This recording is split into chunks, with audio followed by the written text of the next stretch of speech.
Assalamu alaikum hormatly adamlar. Garaşdınız. Baky tirip yurdumyzdaki täzelikler we habarlarly tanıştyrýan Watan habarlar gepleşmede başlaýas. Şuň hormatly prezidentimiz Gurbanuly Berdimuhammedow tamamlanyp barýan ýylly Ministrler Kabinetiniň we Döwlet Howpsuzlyk Geňeşiniň Täze ýyl bayramynyň öňsýresindäki jemleýiji bilelikdäki mejlisini geçirdi. Oňa Aşgabat şäheriniň we welaýatlaryň häkimleri çagyrly. Hormatly prezidentimiz Türkmenistanyň prezidentiniň Oguzhan Köşkler toplamynyň ruhyet köçüne gelip, bu ýerde Ministrler Kabinetiniň we Döwlet Howpsuzlyk Geňeşiniň 2021-nji ýylaky Täze ýyl bayramynyň öňsýresindäki bilelikdäki mejlisini geçirdi.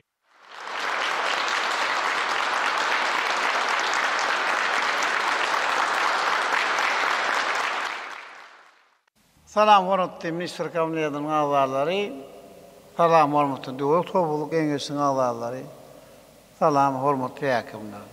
Şoň biz Ministrler Kabinetiniň we Döwlet Howpsuzlyk Geňeşiniň şu ýylaky iň soňky bilelikdäki bayramçylyň öňýanaky mejlisini geçirýär.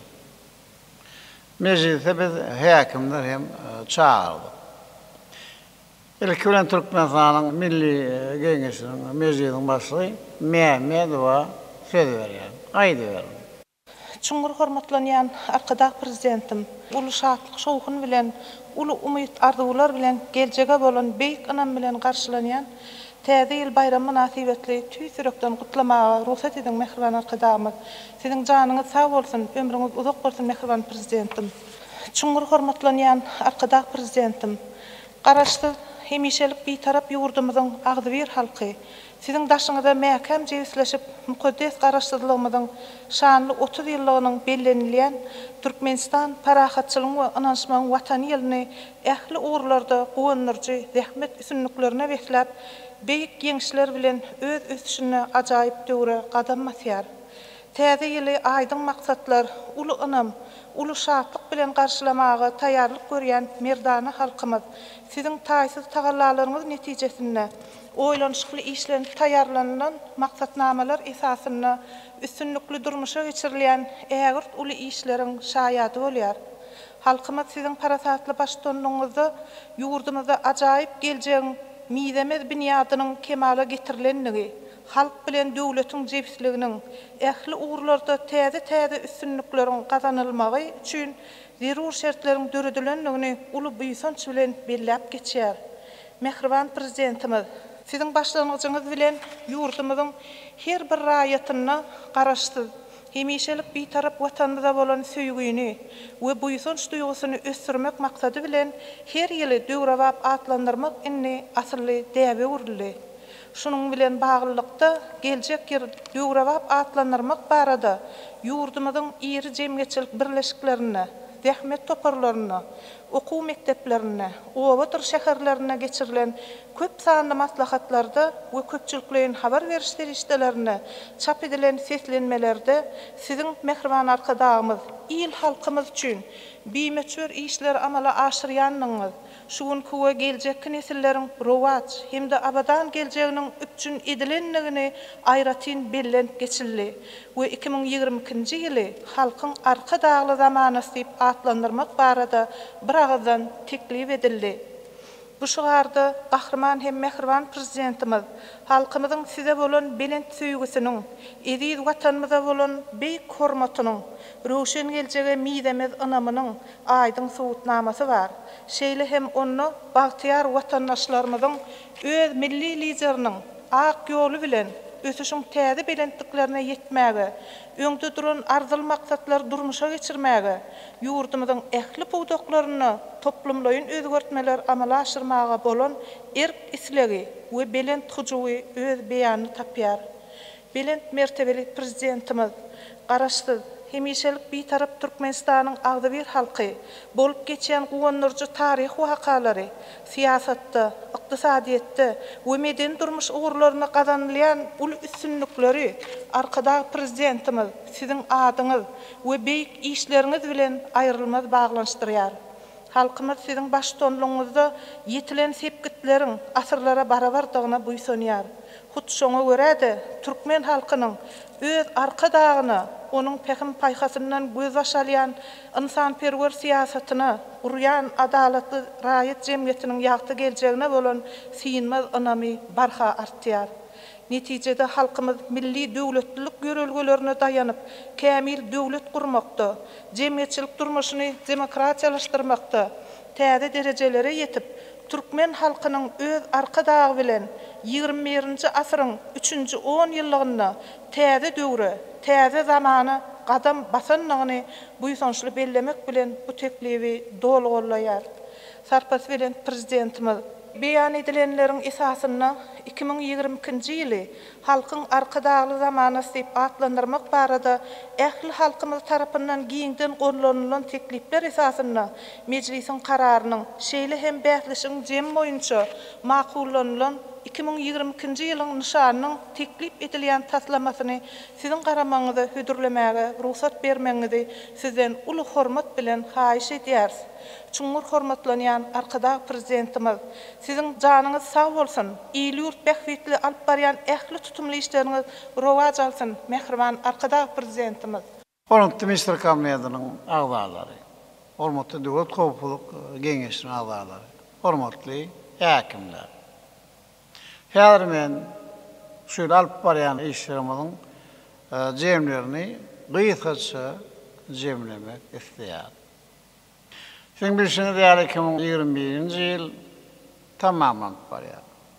Ol garaşy watanymyzyň 30-lyk şanly ýübileyiniň ýyly, barahaçylyk we danışmak ýyly hukmunda bir kara döwletimiziň taryhynda hemişelik galar.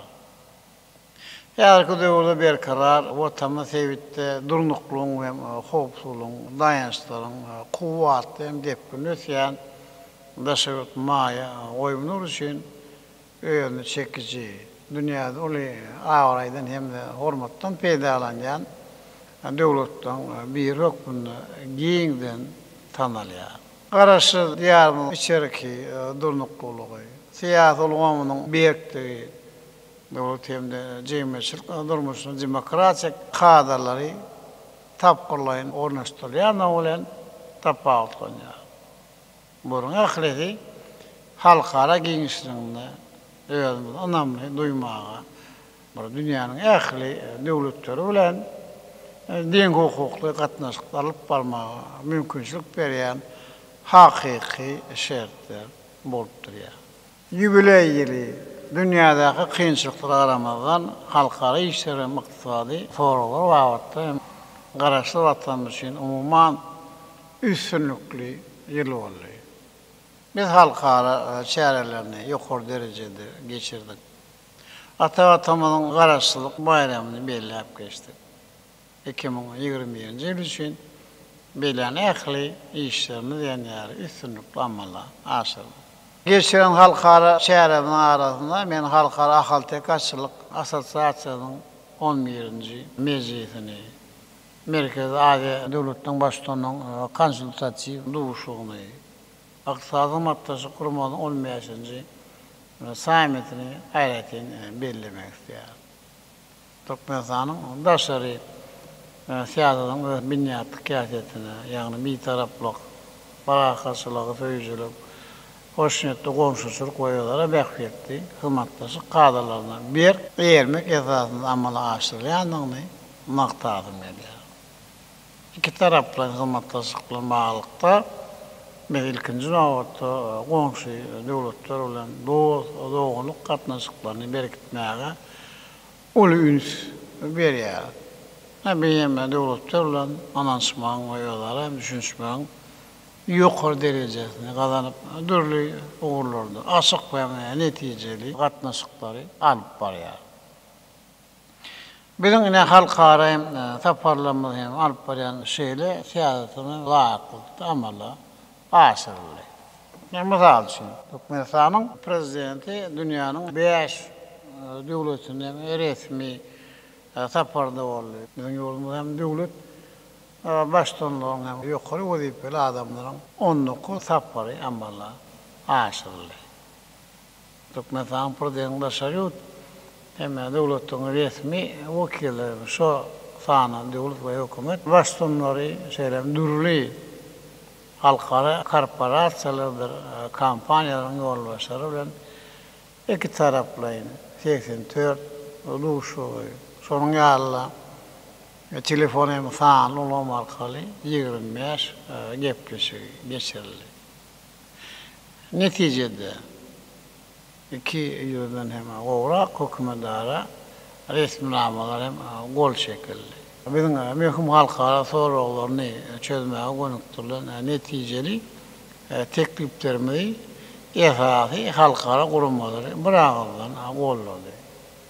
Şeylerlikte bir taraf devletimizin başkanımızı olan baş asambleye Birleşmiş Milletler Kurumumuzun merkezi adil için öndürüş diplomatiyası oyuncu Sevit merkezinin orunu koronavirüs keselinin pandemisi ve onun son dövrünün durluk ötesi için ürünlüklü ve aktual halkar ulu daşamalarını üpsün etmek maksadı bilen uluğun ehli görünüşlerin arasındaki ara bağlansını berkitmek. Birleşmiş Milletler Kurumumuzun ve iktisadi hizmetdaşlık kurumumuzun arasındaki hizmetdaşlık hakkındaki kararnamaları hemen bırakılan kabul etti.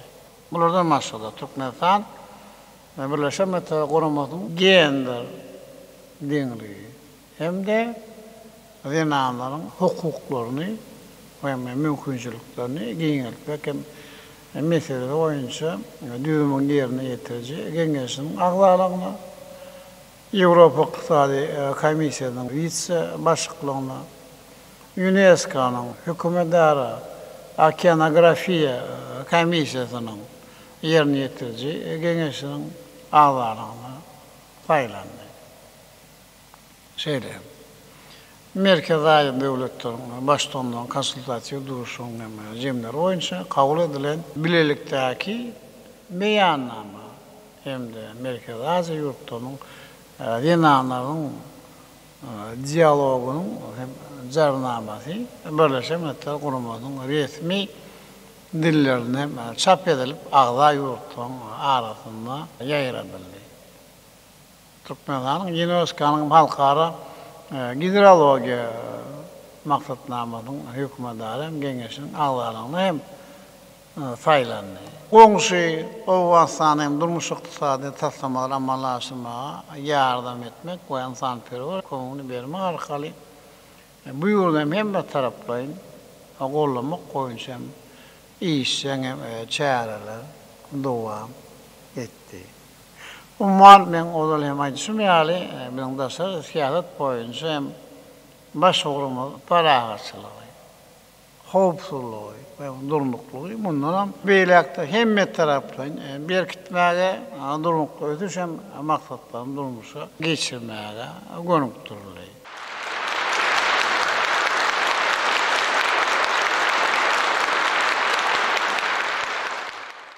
Hormatly Minister Kabineti'nin ağları, hormatly Devlet Topluluk Kengesinin ağları, hormatly hakimler. İçeri siyaset bağlı aydınlanan bir şu Minister Kabineti'nin 35, Devlet Topluluk Kengesinin 13 meclisini, devlet maslahatlarının hem 59'unu geçirdi.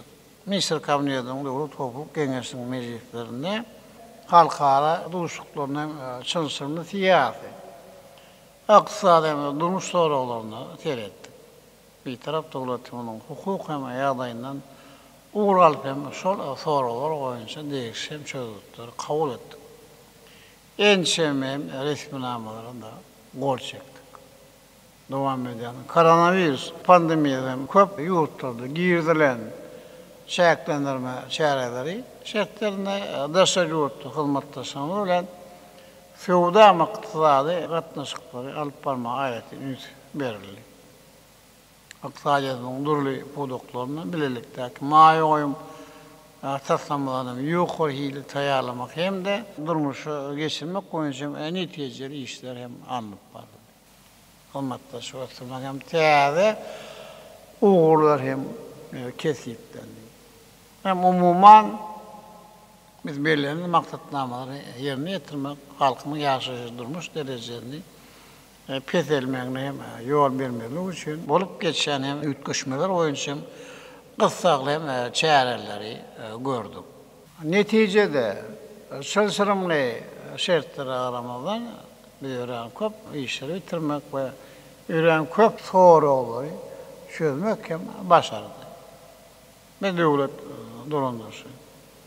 İçerken dasarki maliye, suda, selim, zahmet, bazıları, haritleri öndürmek, yani oğullardan öğretmenleri şartlandırdık. Bu işler orta mühletте, gelecekte önümsünün hem meşgullerini arttırmaya da mümkünçülük verdi. Minister Kabineti'nin Devlet Topluluk Kengesinin hakiki yağdalarını uğralıp kabul eden doğru kararlardır hem çözüktleri. Ben sağlaşık tutuncalı maksadı okulunu istemem. Halkımın giyden hem kolluk saadeti hem dışarı siyaseti onun hem neticeleri kazanmak hem görüyor, boldu. Ben hem belirlep geçim yani bir aksadiyetimizi göstermek hem tasdiklanan devlet hem maksatnamalarını amalaştırmak için neticeli işleri geçirdik. Neticede kuruluşu Senat pudokluğundan beylik yukarı düşüm depkünleri kazanarlı. Pulun hümmeti belirlenen kadrların çeyaklarını saklanıyor. İktisadiyetimi senatlaştırmak, hem sağın ulama geçirmek hem kabul edilen maksatnamalar alaklıkta anıp varlıyor. Alım, bilim, sağlık uğrayış lomlarına ve beylik bu doktorda hem özgürtmeler devam ediliyor. Bizim o huzurluğunu hem özgürtmek konuşuyor. Kabul edilen hem çarelerimiz neticelerini hem verip başlıyor. Şu karlarının hem kovuçağının kovu hasılarını yeri davat fabrika hem kuruluşu üstünlüklü anıp varlıyor. Ne geçirilen özgürtmelerimiz hem layıklıkta nevit kalı kendileri hem öylüştürülüyor. Esasen gaz geçiriciler hem kuruluyor. Hasan öyle yaşayıcıların, mekteplerin, yukarı dereceli mihmanhanelerin ve beyleki durmuş maksatlı deskalan kuruluşun giyin, gerim bilen anıp var yani. Ehli hem bu işlerin. Neticede yok bunlar. Biz cem şerki ölümü ötüşünü yukarıda yapkınlar. Yani 6,2 götürüp meşhurdu, saklıyor. Halk huzurunun ehli pudukluğunu hem diyen yağlı ölümsünün hem meşhurluğun ötüşü belirlenen tavsırlıklarına ve şayaklarına öpçün edildi. Zahmet hakların, pensiyaların ve devlet kömek pulluğuna meşhurları arttırıldı. Biz sağlığı uğraşım ulgamında öyle vaktinde hem zirur çareleri geçirdik. Yurdumuzda yok konç kesillerin aralaşmanın öğünlenmek maksadı olan görülen öğünalış çareleri ile birlikte sağlık uğraş ulgamının madden zaman binyanı hem epetli berkittik ve bu işi devam ediyor. Hasavat devrinde Balkan vilayetinin Türkmenbaşı şehrinde yok konç keseller hastahane Maktumuli etrafında Köpüğlü hastahane işi girdildi. Aşavat şehrinde halkara fizyoloji ilmi klinik hem de halkara sağlış dikiliş merkezinin kuruluşuna bağdalığa verildi. Akal vilayetinin teadi idare ediş merkezinde vilayet sağlık uğraş müdürünün idare binasının Köpüğlü hastahanın, inanın ve çağının, sağlık uğrayış, çağrı sağlış, dikiliş hem de tiyit kömek merkezlerinin sağlık önünün. Daşoğlu vilayetinden Köpüğlü hastahanın ve onkologiya merkezinin. Balkan vilayetinden Köpüğlü hastahanın kuruluşu devam ettirildi. Halkara sağlık Merkez Müdüriyeti'nin halkara iç keselleri, enem ahiri, hem de sağlığa uğraş, anıklaş, Merkel'den hem duru yapıştırmak işleri alınıp varlı. Rusya Federasyonu, Tatarstan Respublikasının önerilen Lukmançılık kömegi düküçörleri halkımızın hizmetine verildi. Honarlığa emniyet çağaları himayet vermek boyunca hayır sahavat kanunun serişlerinin hasabına tiyil kömek avtologlarının 50'si vilayetlerin etraf hastahanelerin çağalar bölümlerine soğut verildi. Belli zaman Mercedes-Benz tiyil kömek avtolog hem sağlık oruç idarelerine paylandı. Yurdumuzun vakilçilikli, kanun çıkarıcı hükümet idarelerinin bundan beylekte kemleştirmek koyunca hem işler anıp varlıyor. Zahmet haklarını ötelemek koyunca hem hiç yeri soru yok. Erki vaqtda biz umumi şertname bagady 36 milyar dolar olay bolan 2,5 müňden köp örümçülük hem durmuş maksatly desalan guruluşyny alyp barýar. Bu guruluş işleri amalaşýan taslamalan hem girimliň giýiňdi bilen häsiýetlenýär. Bütün ýurdum oýunça bilen desalar. İrtiada yaşayacak toplumları bina ediliyor. Müngleçe, kilometre olayan tirik avtomobil ve polat yolları çekiliyor. Halkara, rahmetli ulak üçüncülük ulumları dörediliyor. Bu işler bizim yakın yıllarda aksayetimiz hem östürmeye koşundumuzdur. Jubiley yılının esası çeyreğinin köpüdünü biz yukarı derecede geçirdik. Şu yıl meyilleştirilen 30 tane iri desanın yerine eyyem umumi bakası 13 milyar manat bulun 73 iri desa olunmağa verildi. İşe girilen bir iri desanın arasında men aşağıdakine hükümet binalarının toplumunu Sevda, Amerika'nın bu 2 tane 7 yıllık mihmanhanani. Ahal olayetine 2 tane yeri dokma toplumu ve tiyilik avtomobil yolunu bellemek isteyen. Balkan olayetinin yeri soğudan hem de bir neçe hastahanani. Da şoğlu hem belki olayetlerde hali fabrikindir ağ binalarını Türkmen'in alavay ettikleri desalar toplumlarını görkülmek bolar. Bu aydınlar hem leva polayında kerki halkar hova mendilini, elektrik hem gaz basış stansiyalarını, Marvolayetindaki plasmasa turbolarını yönelen zavodu. Misal okumunda ağzap bilir. Şu yıl Akin Antkoy stansiyaların arasında 30 kilometrelik demir yol uluğumunu kerki şıvıran orğunç uluyunluğu 153 kilometrelik elektrik geçirici şeyle amamlar Akin ve Serihdavat turğununu halkar opçiki suyunu ağırgatmışık uluğumu işe giyerildi. Yurdumun şöyle umumi meydanı 1 milyon 400 metre oluyor. Yaşayacağlarının, şu tane yerleşik olunurlan, yaşayacağlarının çağlar, bağlarının, 7 mektebin, Lukmançlık idarenin ve beyleki durmuş maksatlı dethalların olanmağa verilen ayratin hem kuvundur ya. Biz, Türkmenistan, Afganistan, Pakistan, Hindistan, halkara gaz geçireceğinin, Türkmenistan, Afganistan, elektrik geçiricinin kuruluşuna devam ediyor. Hormatly adamlar, hormatly Minister Kabinetinin ağaları, hormatly Döwlet Köpçülük Geňeşiniň ağaları, hormatly häkimler. Geçip barýan ýylyň jemlerine baha bermek bilen bir ören kynçylykly bolsa da umumyň bizim üçin ören gowy ýyl boldy.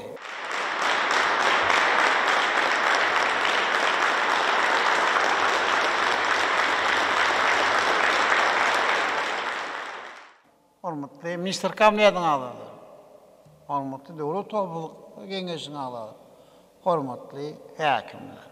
Bizim hem bir tagalalamada gelecek nesillerimiz münasip ben baka berjekdigine ananyar. Pandemiýa sebäpli duran ählumumy çökkürüňe kynçylykly synagdan geçip biz gelecekden öz öňümizde hasem batyray maksatlarym wazipeleri goýýar. Gelecek yıl anyk işlerdir hem täze taslamalar amalla aşyrmak bilen betler. Ýurdumyz siýasaten döwrewaplaşdyrmak işini dowam eder. Sebäbi ata-baba müňlerçe ilminden olan düýün tutup giden demokratiýanyň hem esasları ýol başlanan saýlawy bolmagdy. Her adamyň öz islegini erkin beýan edip hem bilmegdir.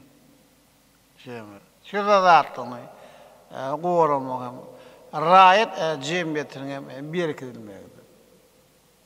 Munyň özü ýoldyň ötüşine esasy orny eýenýär. Şoňa bir qadalaryň ählisi biziň desturlarymyzda, kanunlarymyzda we tertip hem düzgünümizde öz beýanyny tapýar. Biz gelecek üçün gowuna büdjet kabul etdik. Rahmet haklarını, pensiýalary, dowlat kömek pullaryny ýendi 10 hem götürüp ýokurlandyrmagy göz öňünde tuttuk. Aksaýetdi. Durmuş we ekologiýa olgamlaryny ýygydyly çäreňiň giňgerini toplumy amanaşdyrmak hem dowam eder. Millatyň ähli gattaklaryň ýeruruklarına hem isteklerine düýüpli üns berer. Sağlygy öreşiňe mümkinçiliklerini ýygydyly berkidip zerur bolanna bu ulgamly madden zaman binýanda hatda potuluny oňşen hem goşmaça seri işlerleri goý berer. Şoňrady. Ýargy döwürde halkymyzyň agdybyligi her bir raýatyň garaşylyk gymmatlykdamyda gözüň görüji ýaly goramagy ören möhümdir. Biz halkara hopuluk ulgamly berkitmäge gönüktirilen daşary siýasy owrumyzy dowam edip birleşimler guramasyň onuň düzümleriň orny pogtolandyrmaga ýardam berer. Milli bähwitlerimizi bir gorap ýarkyp uğurlama dünýäde özüň netijelerini gorkadan sarlaşykly we oýlanşykly daşary hem siýasatymyzy ýygydyly alyp barar. Hormatly Minister Kabinetining agzady, hormatly Dowlat Topuluk Geňeşiniň agzady, hormatly häkimler. Siziň bilşiňiz ýaly biz her ýyl bir şygary aglan edýär. Şol şygar bolsa öňde goýýan maksatnamalarymyza tarap anamlem öňe gitmäge ýardam edýär. Milli Geňeşiniň mejlisiniň başlygy Mehmetoň hem ýaňy beren maglumatyna görä deputatlar we halkymyz bilen giňden aralyp maslahatlaşmak netijesinde olar gelecek ýylyň şygaryny we nysanyny teklip edýärler. Men bir şygary we nysany tasdikleýär. Eziz vatandaşlar, hormatly adamlar, şundan ugur alyp gelecek 2022-nji ýylyň şygaryny halkyň arkadagy zamanyny diýip aglan edýär.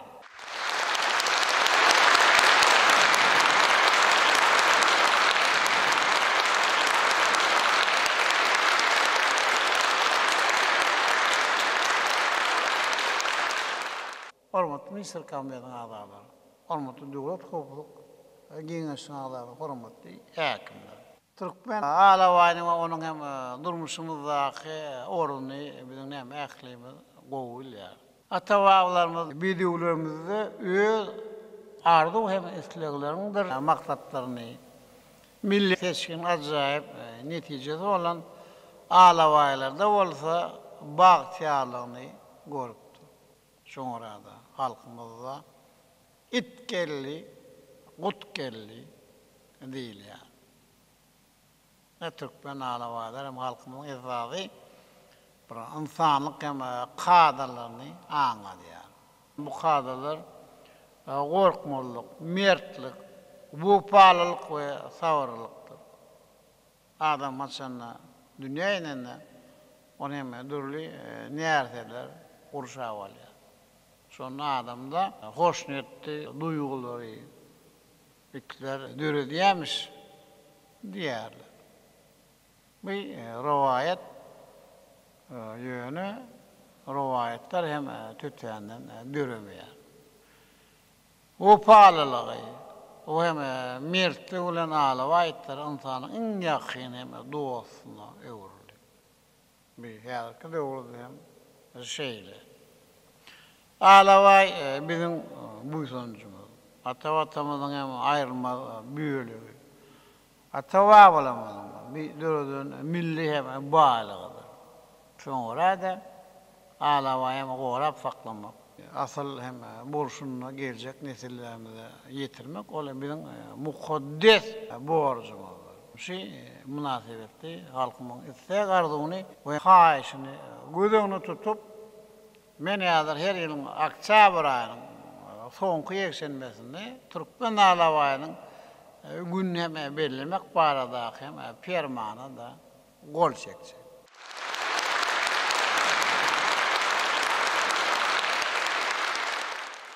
Hormat Minister Kabinetiň agzalary, hormatly döwlet hukuk geňeşiň agzalary, hormatly häkimler. Raýatymyzyň täze hem bayramy bellenýän günlerini talabalar diň almak üçin şäherleriň hem owalynyň kadar ýaşaş hem durmuş şertlerini üpsüne eden ährem gulluklaryň nowatçylygyny goňunjy guramakly magly hem soraglary aýratyn üns bermeli. Aman adatdan daşary ýagdaýlar barada duglut hem topunyň başyň olmasa ýok bunne we täze bayramyň bellenýän günlerinde ýurdumy boýunça nowatçylygy hem talabalar guramagy tawsirýar. Birçok siz varsa bir geçirilen ehli işlerde hem yardım edersiniz. Minister Kabineti'nin başlığı ehli ormasarları gödövüşlü eden ministerliklerin yapıyorduk, idaranın yol başlarıyla maslahat geçirmeli. Maslahatta täze bayramın bellenýän günlerine ministerlikten yapıyorduk, idaralarına nowatçylyk etmek hem tertibini seyretmeli. Nowatçylyk etsek, işgäler hem olaryň telefon bilgilerini hem şol tertipde görkezmeli. Bir häkimlere de değişdirdiler. Bayramçylyk günlerinde her bir häkimlik, ministerlik hem yapıyorduk, idarası boýunça nowatçy bellemeli. Bir cemaat, hocalyk hem gullugynyň elektrik, enerji hem suw üçinçilik gulluklarynyň, hastahanalaryň, ýoglaş awtologlaryň hem dukanlaryň büktünçi hem talabalaryk işlemegini görmeli. Aman, siz bolana bütün ýolumuz boýunça bayramçylyk günlerinde nowatçylyk talabalaryk gurulmalyň umumy gödäwçiligini üpçün etmeli. Bayramçylyk günleri raýatyny oňat diň alyp täze ýeri ýokary derejede bellep geçer ýaly ýerlerde tertip hem düzgünüň pokta beja edilmän bir gödäwçilikde saklanmaly. Men hukuk goraýjy edaralyň hem ýollaşlaryna ýendirýän bir tawsirýar. Sonra hormatly prezidentimiz Ministrler Kabinetiniň başlygynyň ornatary, Daşary işler ministri Meredowa söz berdi. Vice-premier hormatly prezidentimize ýetip gelýän täze ýyl bayramy bilen tüýsürekden otlady. Şeýlekem ol ýurdumyzyň 2021-nji ýylyň dowamyna içeri we daşary tiýadatda uly üstünlikleri gazananyny, Türkmenistan paragatçylyk we ananşmaň watançylygy bilen geçýän ýylyň uly üstünlikleri bilen jemlenýänini bellädi. Dünyada emeli gelen çılçırımlı ýagdaýlara garamazdan milli ykdysadyetimiziň durnukly ösüşe eýe bolanyny belläp, vice-premier Daşary işler ministri Aýratynna ýurdumyzyň durmuş ykdysadyny ösdürmegine, halkymyzyň hal ýagdaýynyň iýligderli gowlandyrylmagyna mühim ähmiýet berilendigini aýtdy. Şeýleken vice-premier hormatly prezidentimizi Täze bayramy halkymyzyň idara kärhanalaryň jemgyçi gurumalarynyň teklipleri esasyna halkyň arkadagly zamana silip atlandyrylan 2020-nji ýyl bilen ýene döwürgedek tüýsürekden gutlap milli liderimize berk jan saglyk, uzak ömür alyp barýan döwletli işlerine üstünlikleri arzu etdi. Soňra Ministrler Kabinetiniň başlygynyň ornatary, Döwlet Topçuluk Geňeşiniň sekretary Amanow ýurdumyzyň ýaragly güýçleriniň bilen serkerde başlany. Harby we hukuk goraýjylaryň ähli şahsy düzümleriniň adyndan Täze bayram bilen gutlady. Belenşýäli 2021-nji ýylda ýurdumyzda ägir türlü zähmet üstünlikleri, ykdysadiyetimiziň sazlaşykly ösüşi, mukaddis garaşdyrlygymyzyň 30 ýyllyk bayram münasibetli geçirilen dawraly harby ýörüşde öz beýanyny tapdy. Garaşdyrlyk ýyllaryna milli ýaragly güýçleri goran şäherine bolan harby doktrinanyň wezipelerini üstünlikli ýerine getirmekde uly ösüşler gadandy. Vice-premier Döwlet Topçuluk Geňeşiniň sekretary hormatly prezidentimizi ýene döwürgedek Täze bayram bilen gutlap, halkyň arkadagly zamana satlyşy garly 2020-nji ýylyň uly üstünlikleri besenmegini arzu etdi. Ministrler Kabinetiniň we Döwlet Topçuluk Geňeşiniň birlikdäki Giňişleýin Mejlisiniň başlygyna soňra Mar vilayatynyň häkimi Ana Berdiýew ýurdumyzyň vilayatlarynyň häkimleriniň adyndan çykyş edip milli liderimizi hemmeleriň söýüp garşylaýan Täze bayram bilen gutlady. Şeýleken ol arkada prezidentimiziň iýdigderli tagallat netijesinde Türkmenistan paragatçylygyň we ananşmagyň watanşygar bilen geçýän ýylyň şanly wakalary baý bolanyny we ykdysadyetimiziň ähli gorlaryna uly üstünlikleriň gadanlandygyny bellädi. Munyň özi milli liderimiziň ýol başlygyna amala aşyrlayan giňmeçeli özgertmeleriň milli ykdysadyetimiziň kuwatlanmagyna, sewitleriň ykdysady durmuş taýdyny ösdürmegine gönükdirýändiginiň aýdyn netijesidir. Häkim hormatly prezidentimizi halkyň arkadagly zamana silip atlandyrylan Täze 2020-nji ýyl bilen tüýsürekden gutlap, mehriban arkadagymyza bir jan saglyk, uly üstünlikleri arzu etdi. Hormatly prezidentimiz mejlise gatnaşyga ýüzlenip şeýle diýdi. Hormatly Ministrler Kabinetiniň agzalary, hormatly Döwlet Topçuluk Geňeşiniň agzalary, hormatly häkimler. Barsyly aýdyň wakalary baý bolýar. Bars paýhasly hemme tarapy üýsen we maksadyna ýetmek başarýan janlar. Olar migde şäherletdiren adamlara ýaşyl edýär. Ýöne ödedäýärler. Ýuwaş bolmagy. Hemde ýeňji halamyar. Şoňra da barsa megdemek üçin ödediňi kämilleşdirmek bilen hasam işen meşgul bolmaly. Täze zatlara göz ýetirip täze işler bilen meşgul bolmaly. Barcelona 2020-nji ýyl howatçylary täze ene aýda dilleri öwrenmek hemde hünärler hem el almak üçin hem gowy hem şowly ýyl bolar. Şeýdem Barcelona adamyň saglygy bilen hem magly, aýratyny işin durmuş hem kadalaryna eýerýän adamlar üçin düýpli mesele döretmeýär. Barsyň hem ruhy netlik hemme mesele çözmäge de kömek edýär. Şoňra da şeýle doglan çağlar hem gowy häsiýetli hasaplanýar. Olar guzur aýratly, köpçülik bilen basym ýogranyşyp hem soňra telekeçilikde dürüjülük hem işinde hem hökman hem üstünlikleri gazanýar. Hem hormatly adamlar, ýeňi watandaşlar. Men siziň ähliňize geljek ýylyň şowly bolmagyny, täze üstünlikleri, rowaşlyklary getirmegini, ýurdumyzy ösdürmek, halkymyň ýaşaş durmuş şertlerini has gowlanyrma ugrunda nowatda hem mühim ýardymlar etmek hem tüýsürekden arzu edýär.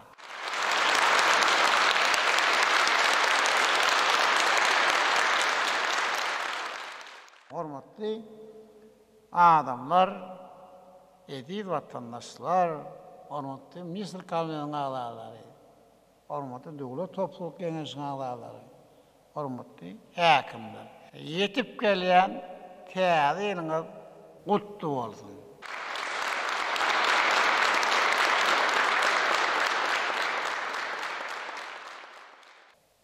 Ve şonunla Misir kabinetinin giyinişleyin meclisini geçirip kutuyor. Sağ ol.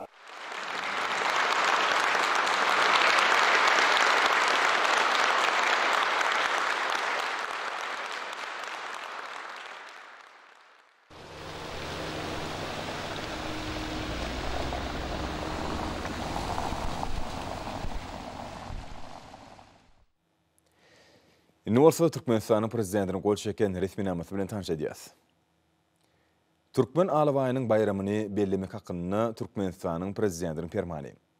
Türkmen Alabayının dünyadaki şan şokradını hasan belende aldırmak ve milli içşinaslığı östürmek hem de kemilleştirmek maksud bilen karar ediyen. Birinci, Türkmen Alabayının bayramını her yılın oktyabr ayının sonki yekşenmesinde bellep geçmeli. İkinci, Türkmenistan'ın Ovuqujuluk ve Daşqı Urşaw Gorumak Ministrligi, Halkara Türkmen Alabayitleri Asosiasiyasy bilen bilelikde, Türkmen Alabayının bayramının ýokary derejede hem de guramaçylykly bellenip geçilmegini üpçün etmeli. Üçüncü, ministrlikler we podoklyň dolanyş edarlary, vilayatlaryň we Aşgabat şäheriniň häkimleri, Türkmen Alabayının bayramının dawraly ýagdaýda bellenip geçilmegine ýardym bermeli. Dördüncü, Türkmenistan'ın Ovuqujuluk we Daşqy Urşaw Gorumak Ministrligi, Türkmenistan'ın Adalet Ministri bilen bilelikde şu permandan gelip çykan üýtgetmeler we goşmaçylary, Türkmenistan'ın kanunçylygyna girmek bardak teklipleri bir ay möhletli taýýarlamaly we Türkmenistan'ın Ministrler Kabinetine bermeli. Beşinci, Türkmen Alabayının bayramını döretmek hakkında Türkmenistan'ın prezidentinin 2021-nji ýylyň 25-nji fevralyna çykaran 810-njy permanynyň Türkmenistan'ın prezidentinin namalaryny we Türkmenistan'ın hökümetiniň şöhretlerini 2021-nji ýyllaky ikinji ýygynlysynyň 1791-nji maddasy, ikinji 4-nji böleklerini güýjüni ýitirenip akrar etmeli. Türkmenistan'ın prezidenti Gurbanuly Berdimuhammedow.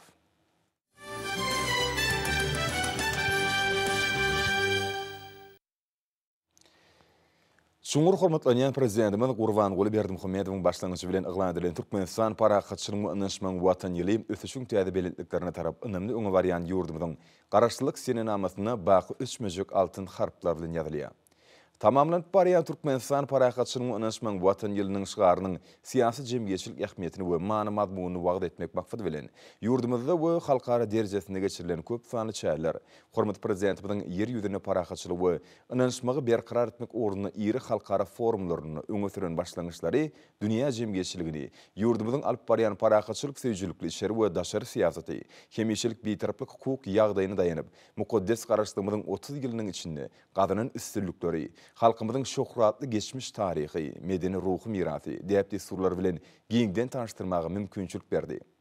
Berqarar döwletimiziň bagtýarlyk döwrüni, gahrman arkadamyzyň öňden görjülükli ýolbaşçylygyny, edi diýarymyzyň garaşdylyk ýyllaryna gadynyň diňsiz taýsız üstünlüklerini we durmuşa geçirilýän giň erimli özgertmelerini, ýurdumyzyň döwletlik binýadynyň berkemegini, iqtisad kuwatynyň hasam artmagyna, halkymyzyň ýaşaýyş durmuş derejesiniň mundan beýlegem ýokurlanmagyna gönüktirilen beýik işleriň ähmiýetini, Türkmenistanyň oýlanşykly işleri we daşary siýasatyny giňden wagt etmek hemde dünýä ýaymak, ýaş nesli watançylyk we arkadagly zamanamyda buýsunç ruhuny terbiýelemek maksady bilen şeýle-de ata watanymyzyň garaşdylyk ýyllarynyň ägirdil üstünlükleriniň milli liderimiziň taýsy taglaalary bilen gazanlanlygyny, netijede milli döwletlik ýolgalaryna daýanyp kämil döwlet gurmakda, jemgyýetçilik durmuşyny demokratiýalaşdyrmakda täze derejelere ýetip Türkmen halkynyň öz arkadagy bilen 21-nji asyryň 3-nji 10 ýyllygyny täze döwre, täze zamana gadam basanlygyny nyktamak bilen hemde 2022-nji ýyly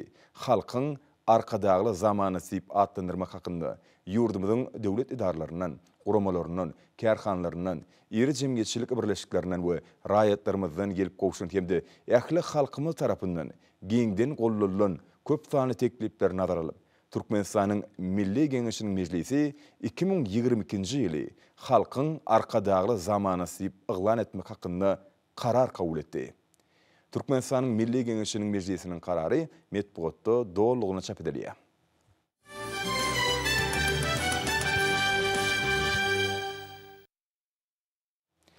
Şuň paýtagtymyzyň döwletler köşkünini täze ýyl garşylamagy başlanan dawra geçirildi. Dawranyň dowamyny bu ýerde terbiýelenýän çağlary hormatly prezidentimizin sowgatlar gowşurly. Paytaxtymyzyň Gunorta Gunmatar bölегinde köpetdaň ajaýyp günjökleriniň birine ýerleşýän döwletliler köşkü bayramçylyk keşfine betlendi. Bu ýere çağalary ýetip gelýän täze ýyl bayram bilen gutlamak üçin Aýaz baba we Garpamyk Fungudy satlary bilim ulgamynyň wekilleri geldiler. Dawran geçen ýerindäki bayramçylyk bedegleriniň köp böleginiň eli işleri gurnagyna gatnaşan çağalyň çeper elleri bilen ýerine ýetirilendigini bellemek gerek. Olar milli liderimiziň nesihaty boýunça milli ýörelgelerimizi öwrenýärler we münasip dowam etýärler. Ötüp gelýän ýaş nesil baradaky alada maşgaly gymmatlyklary hemde belent ruhy taglimlary münasip dowam etmek, hormatly prezidentimiziň umumy ikrar edilen halkary kadalaryny hemde milli insanperwer diýipleri esaslanýan durmuş ugurly döwlet siýasatynyň aýrylmaz bölegdir. Ýaş Türkmenistanyň ruhy hemde belent aýdan sagdyn ösmek we zihin başarnyklarynyň doly açylmak üçin ähli şertler döredilýär. Köşkde terbiýelenýänlere hormatly prezidentimiziň adyndan mehirli gutlaglar, hoşniýetli arzuwlar aýdylýar. Hemde ýurdumyzda öndürilýän dokmy önümlerinden, gyş we sport liwatlarynyň toplumlaryndan, gyýjaganlar üçin milli naşylar bilen bedelen köýneklerden, süýji köýkelerden ibaret bolan täze ýyl sowgatlar goşurly. Bayramçylyk dawratyna gatnaşyjylar hormatly prezidentimize bagtyar çağalyk kimişe üns aladatı üçin hoşallyklaryny goşgy setirleri bilen beýan etdiler. Yürekten alkışlayan, arkada gatamıdı. Yürekten alkışlayan, arkada gatamıdı. Yürekten alkışlayan, arkada gatamıdı. Ajaýyp görnüşde bedelen arşan ýanyna Aýaz baba, Garpamyk we ertekilen gahrmanlary şowkunly çykyşlaryny görkezdi. Çağalar täze ýyl münasibetli ajaýyp dörejilik çykyşlaryny taýýarladylar. Olar goşga goýdylar, joşgyny tanıtlar hemde watanymyzy wasp edýän aýdymlary ýerine ýetirdiler. Bu ýerde terbiýelenýänleň öňünde ýurdumyzyň Fungudy satlary belli aýdymçylar çykyş etdiler. Dabaran ahyryna çağalar Mehriban arkadagymyza bagtyar çağalyk öýleri barada hemişelik aladatı üçin ýene bir gede hoşallyk bildirip, ýetip gelýän täze ýyl bayram münasibetli iň gowy arzuwlaryny we gutlaglaryny beýan etdiler. Türkmenistanyň döwlet medeniýet merkezleriniň mukamlar köşkünde dostlukly dünýä döwletleriniň Aýaz babalarynyň sany ulgamy arkaly gutlaglaryny halkymyza ýetirmek dawarat boldy. Täze ýyl bayramynyň öz bolşuly nişanyny öwrülen Aýaz babalaryň dostlukly döwletleriň dillerine bayramçylyk gutlaglaryny aýtmagy, ähli raýatlar bilen birlikde körpe nesiller üçin hem öz bolşuly toý sowgady boldy. Täze ýyl bayram münasibetli guralan dawara Aýaz babadyr Garpamyk Günnogur müçenamatynyň ýyllary bagtyar nesiller gatnaşdylar. Dawara gatnaşyjylary Awstriýaly Aýaz baba täze ýyl münasibetli tüý sürekden hoş owaz bilen gutlady. Ein super Jahr. Türkmenistan öňe. Şeýlehem dawara gatnaşyjylary Belarus Respublikasynyň Belge paçalygyndan, Ermenistan, Qırgyz, Özbegistan, Rumyniýa, Täjikistan respublikalarynyň, Ýaponiýadan Aýaz babalaryň täze ýyl bayram münasibetli gutlaglarynyň ýetirilmegi, ýurdumyzda täze ýyl bayramynyň dost, soganlyk, parahatçylyk we ananşmak ýörelgeleri esasyna barha baýlaşýanlygyny öz bolşuly alamatlandyrdy. Şeýlehem bu dawarada ýurdumyzyň çağlar tansy we hor toparlar çykyş etdiler. Şadiýan çağlar dünýä dillerini aýdymlary ýerine ýetirdiler. Goşgulary kodylar. Arkadaly watanymyzyň bagtyar körpe nesilleriniň çykyşlary dost soganlygy, parahatçylyga bolan söýgüýüniň sarpanyň uly görkezdi.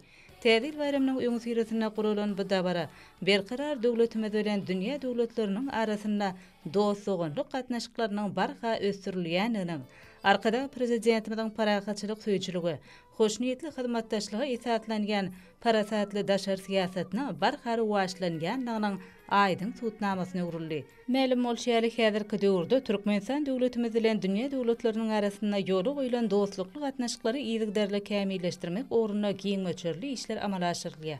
Hoşniýetli hyzmatdaşlyk ýörelgelerini giňden ösürýän türkmen bitaraplygy, dünýäde medeni gatnaşyklary ösürmegiň, medeniýetleri ýakynlaşdyrmagyň esasy binýadyny öwrülýär.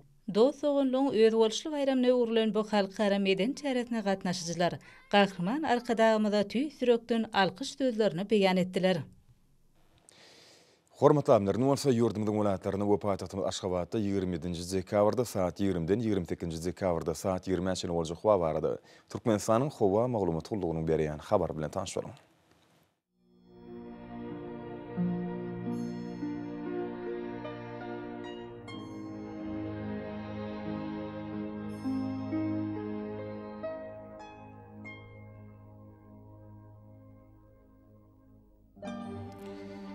Balkan vilayetini ütkep duran bulut hava bolup ömürlü bolma mümkün. Gün orta günün ordan tilde sekundu 6-11 metre yetken şemal uksar. Hava gecesine 1 gradus soğuktan 4 gradus şelim ayılım. Gündüzüne 9-14 gradus. Kenaraki taraflarına olsa 3-8 gradus mayıl bolar. Akal vilayetini ütkep duran bulut hava bolup ömürlü bolma mümkün. Günün ordan tilde sekundu 7-12 metre yetken şemal uksar. Hava gecesine 4 gradus soğuktan 1 gradus şelim ayılım. Gündüzüne 8-13 gradus mayıl bolar.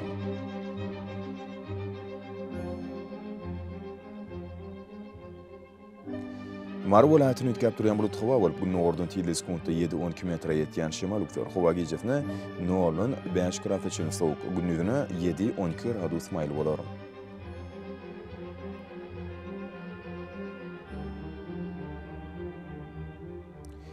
Levap vilayetini ütkep duran bulut hava bolup ömürlü bolma mümkün. Günün ordan tilde sekundu 8-13 metre yetken şemal uksar. Hava gecesine 1-6 gradus soğuk. Gündüzüne 6-11 gradus mayıl bolar.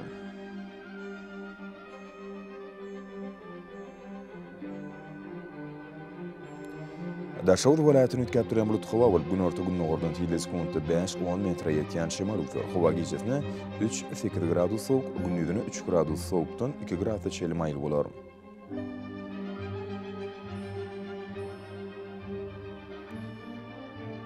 Paytahtymyz Aşgabatda ütkep duran bulut hava bolup ömürlü bolma mümkün. Günün ordan tilde sekundu 8-10 metre yetken şemal uksar. Hava gecesine 0-2 gradus şelim soğuk. Gündüzüne bolsa 10-12 gradus mayıl bolar.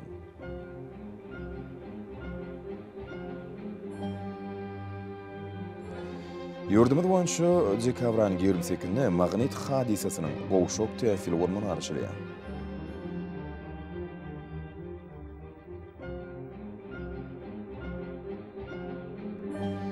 Ediz vatandaşlar, gaş basyny howanyň derejesiniň peselýändigine nazar alyp, basylyň aýratynlyklaryna laýyklykda geyinligi.